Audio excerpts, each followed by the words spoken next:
A story from Rerero. The White Fur Coats. One winter morning, Benny and Bunny Rabbit woke up and found a nice white fur coat beside their beds. "Oh, goody!" exclaimed Benny.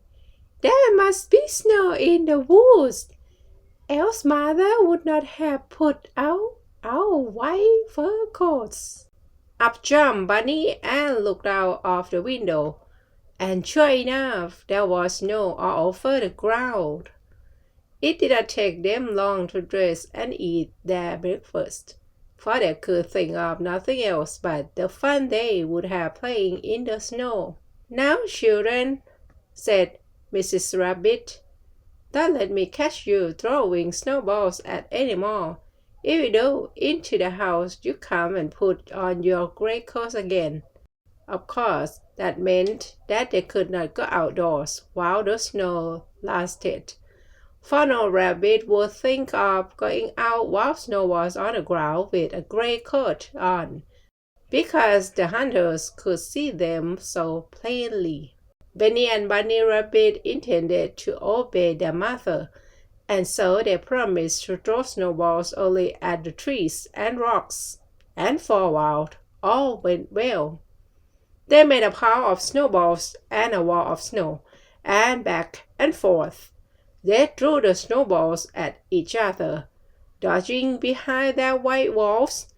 And then Benny espied Mr. Jack Rabbit and his wife and Jackie, their son, all dressed up in their sunny best clothes going out for a walk.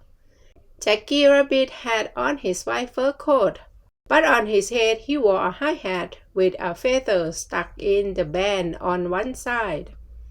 Jackie felt very proud, and as he went past Benny and Bunny, he tossed his head proudly and strutted along.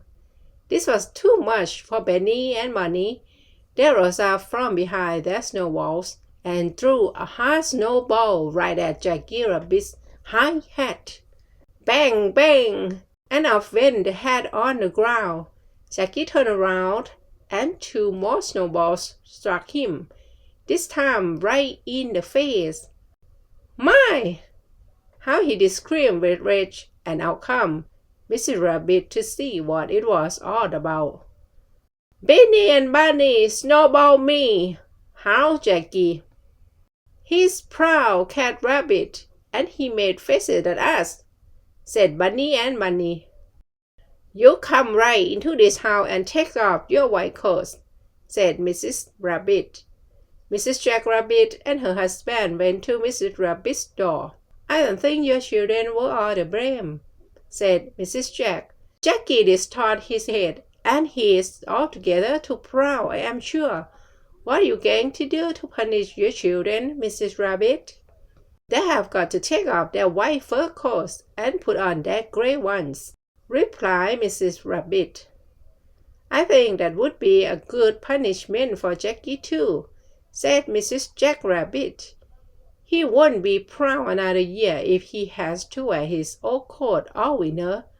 Come right home with me and take off your white fur coat and hat, Jackie." Oh, how Jackie did cry, and how Benny and Bunny cried too. But the mothers were firm, and off came the white fur coats, and on went the old gray ones again. Most of the winter they had to stay in the house and look out at the snow.